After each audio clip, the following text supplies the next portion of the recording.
அன்புக்குரிய நாட்டு மக்களுக்கு வணக்கம். நாம் அனைவரும் கடந்த சில தினங்களில் நாட்டின் திறனையும் அதன் கட்டுப்பாட்டையும் பார்த்தோம். நான் முதலில் பாரதத்தின் வீரம் மிகுந்த படைகளுக்கும் ஆயுதம் தாங்கிய சேனைகளுக்கும் நமது உளவுத்துறையினருக்கும் நம் விஞ்ஞானிகளுக்கும் நாட்டின் ஒவ்வொரு குடிமகனின் தரப்பிலிருந்தும் வணக்கம் செலுத்த விரும்புகிறேன். நம்முடைய வீரம் மிகுந்த ராணுவ வீரர்கள் ஆபரேஷன் சிந்தூரின் இலக்குகளை அடைவதற்காக எல்லையில்லாத வீரத்தை வெளிப்படுத்தி இருக்கிறார்கள்.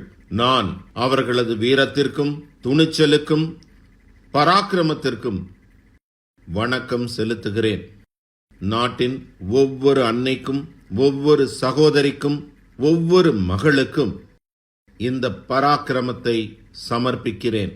நண்பர்களே, ஏப்ரல் 22 பஹல்காமில் தீவிரவாதிகள் காட்டிய அந்த காட்டுமிராண்டித்தனம் நம் நாட்டையும் உலகையும் அதிர்ச்சியடைய செய்தது.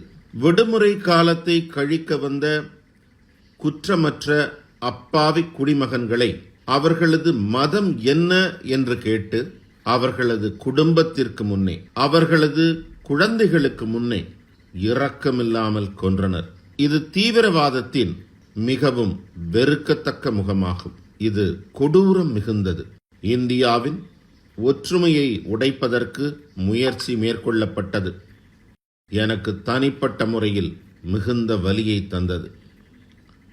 இந்த தீவிரவாத தாக்குதலுக்கு பிறகு முழு நாடும், ஒவ்வொரு குடிமகனும், ஒவ்வொரு சமூகமும், ஒவ்வொரு வர்க்கமும், ஒவ்வொரு அரசியல் கட்சியும் ஒரே குரலில் தீவிரவாதத்திற்கு எதிராக கடுமையான பதில் நடவடிக்கையை எடுக்க அறிவுறுத்தின. நாங்கள் தீவிரவாதிகளை மண்ணோடு மண்ணாக்க இந்திய படைகளுக்கு முழு அனுமதி கொடுத்தோம். இன்று ஒவ்வொரு தீவிரவாதியும் தீவிரவாதத்தினால் ஏற்படும் தொல்லையை புரிந்து கொண்டிருக்கிறார்கள்.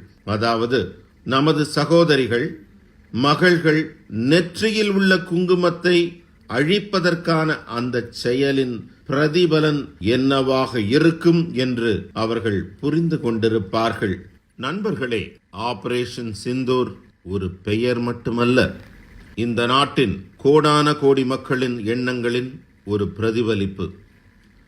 ஆபரேஷன் சிந்தூர் நியாயத்தை நிலைநாட்டுவதற்கான ஒரு உறுதிமொழி.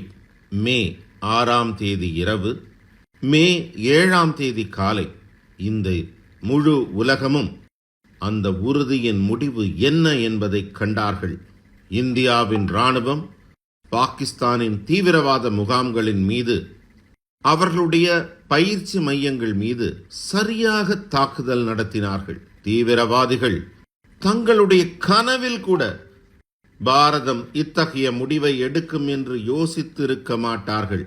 ஆனால் நாடு ஒன்றிணைந்து செயல்பட்ட போது நாடுதான் முதலில் என்ற எண்ணம் நிரம்பி வழிந்து நாட்டின் நலனே முதலில் என்ற எண்ணமும் ஏற்பட்டது. அடிப்படையான முடிவு எடுக்கும் போது அது சரியான முடிவுகளை கொண்டு வந்து தருகிறது. பாகிஸ்தானின் தீவிரவாத முகாம்கள் மீது பாரதம் ஏவுகணைகள் மூலம் தாக்குதல் நடத்திய போது, பாரதம் ட்ரோன்கள் மூலமாக தாக்குதல் நடத்திய போது, தீவிரவாத குழுக்களின் கட்டிடங்கள் மட்டுமல்ல, அவற்றின் நம்பிக்கையும் தவிடு பொடியானது. பகவல்பூர் மற்றும் முரிதுகே போன்ற தீவிரவாதிகளின் வாழ்விடங்கள் உலக தீவிரவாதிகளின் பல்கலைக்கழகமாக விளங்கியது.